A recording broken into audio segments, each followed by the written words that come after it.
Hey, this is Sky. Welcome to my YouTube channel. Tuesday night, I'm just chilling. Oh, it's been a long week already. It's only Tuesday and feels like Friday to me. I've been grinding hard. This is going to be a good week. Some of you guys are just getting smaller and smaller and smaller as I'm moving really far, really fast on this path. If you guys are thinking about leveling up, if you want to become a stronger version of yourself, I do coaching and mentoring. You can go to my website at skyazrael.com. I always throw the link below, or you can also find me on Facebook or Instagram and send me a friend's request. Subscribe to my channel. Let's just tell some stories tonight. I'm a little bit tired. It's been an exhausting day, but I feel happy. It's that good kind of exhaustion. I can barely talk. Let's just tell some stories. I hope I haven't told this one before. If I have, I guess I'll tell it again. I dated this one chick one time that told me, "You're the type of guy that tells every story twice." I'd get a sentence or two into what I thought was a really entertaining story, and she would cut me off and say, "You told me this. You told me already."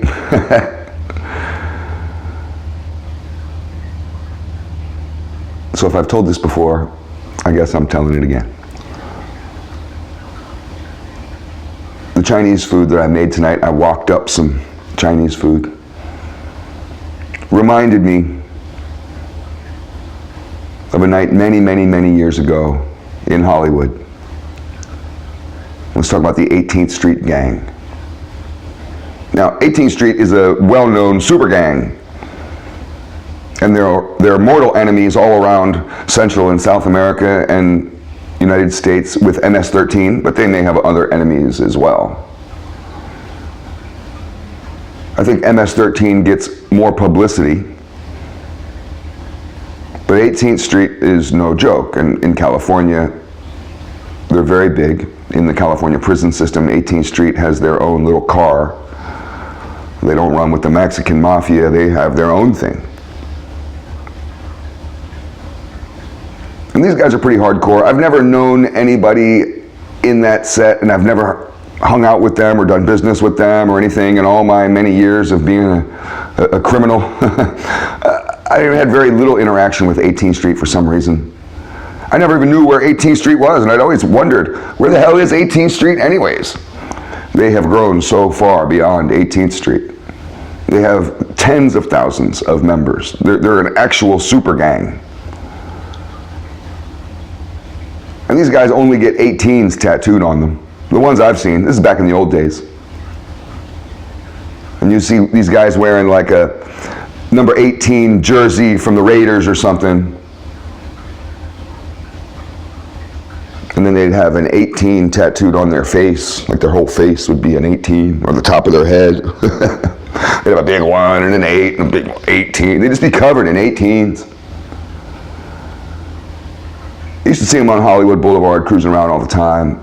And Hollywood has always been, certain section, has always been strong with 18th Street. They got White Fence, that's another gang. They got other gangs in Hollywood, but 18th Street has always had their turf up there. So one night I was at Hollywood and Highland, major intersection, lots going on, Hollywood Boulevard. And I used to drink at this bar called the Powerhouse Lounge. That may still be there.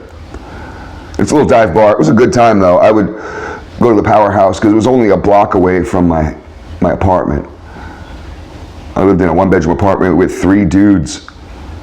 So you can find me at the Powerhouse Lounge all the time. I had other bars that I would go to also. But a block and a half up from the Powerhouse was a little donut shop. Actually, it was a donut shop mixed with a Chinese restaurant. It was split right down the middle. One half of it was a donut shop, the other half was a Chinese restaurant. And as you were walking up Hollywood Boulevard, you would start to get this alternating kind of combination smell, which ended up really just kind of smelling like garbage. But it was the sweetness, the sugary sweetness of donuts. And if you've ever smelled a donut shop or a really sweet bakery, mixed with that smell of very cheaply made Chinese food. So it just kind of smelled like a dumpster.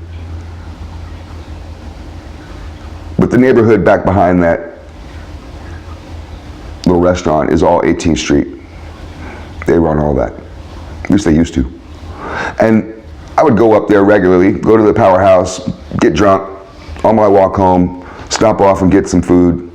You could get for like $5 or less, get a fucking 5-pound little styrofoam thing of food. Maybe it wasn't that much, but it was heavy. I never finished it. I never seen anybody finish it. You scarf it down until you get sick of it and throw it away. These bums outside would be looking at me and I'd throw that shit away, looking them right in the eye. Ha ha! Look through the trash for that shit, motherfucker. I'm ruthless with bums. You guys are all compassionate to bums, not me. Not I, not Sky. I was homeless. I know the inside scoop on bums. I don't give them no money. I used to be a bum. I know what they're gonna do with it. That little sad eyes, that story, it doesn't do nothing to me. So I was up in there, eating my plate of food. There's dirty Hollywood weirdos, zombies, all kinds of lowlifes, all outside, but the restaurant's dead. Nobody's in there but the people that own it, and they're playing their music. And the smell is just killing me, but you get used to it after a while, and your clothes get infected with it. And in comes walking this little hotshot dude, little wannabe gangster dude, and he's talking with this chick. And he was really rapping to her hard. I couldn't help but pay attention to what they were saying. And as he walked in, he said to her, "Yeah, baby, I'm in 18th Street. I've been down with 18 for a long time." And she was like, "Oh, really?" And this was the early days of cell phones. And flip phones and shit. But you could send text messages and you had to push like the numbers. That was a hassle, sending texts. And he's sitting there talking, running his mouth, kind of bouncing around her. And yeah, baby, he's just saying how bad he is. I'm the king of this neighborhood. When I say something, people fall in line. He's Mr. Shot Caller. He's just running his mouth, trying to impress her. And the whole time he's talking to her, she's sitting there texting. And within no time, these motherfuckers must have been right around the corner. Within no time, a whole group, I didn't count them, 6, 7, a whole group of bald head looking, shaved head, bald head, tattooed up, all with their 18s, wife beaters, Dickies pants, Chuck Taylors, the uniform that everybody wears. They come storming in, right over to the donut side. I was on the Chinese side, just minding my own business, eating away. I was like invisible. Nobody acknowledged me, looked over, nothing. I'm totally invisible. And one of the guys, he runs right up, practically nose to nose, on this little hotshot who had been rapping to the chick. And he said to him, "You're in 18th Street?" So he checks him. And the guy starts backpedaling. "Oh, no, no, no. I just said I knew somebody."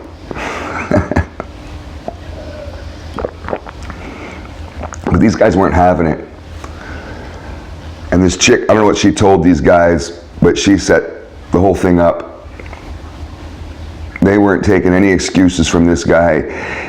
To them, it was kind of a stolen valor situation. You know, with the military guys, you really don't like it when somebody lies and says that they were a Navy SEAL, and it turns out they weren't even in the military. That really pisses people off. Well, it's the same thing in the streets. You go around saying that you're in some crew and you're not from that neighborhood or you're not in that set. It's a problem. It's definitely a problem. So they grabbed the guy, all of them, all 6 of these guys. They grab him, and he's struggling. And they wrestle him, grab him hard, and drag him against his will as he's screaming, "Help me, no, no." He grabs the table. I'm kind of near the entrance, but I'm on the Chinese side, and they're trying to pull him, and he's grabbing tables. He grabs the corner of my table. That was the first time that anybody in the room had really acknowledged me, and I got a little annoyed with that. You know, so I got my plate of food, I stabilized my table, I looked up at the 18th Street guys, and they kind of looked at me like, "Oh, sorry, sir." And then they were even more mad at him, like they were going to punish him for fucking with my food. And I kind of felt bad for him. And it's like, geez, I mean, we don't need to add on punishment here. He's already violated one thing. He didn't even spill my drink, but they dragged him out around the corner. He's clawing against the doors, and the chick the whole time is just laughing. She's skipping behind these guys, these bald-head dudes drag him down the street. And I can hear him screaming, and his yells and for help got softer and softer as they took him off. They took him somewhere around the corner. Who knows what they did to him? None of my business. I didn't follow him. The chick did, though. And she skipped along with a big smile on her face. She was so proud of herself. That was my only experience with 18th Street. Thanks for watching.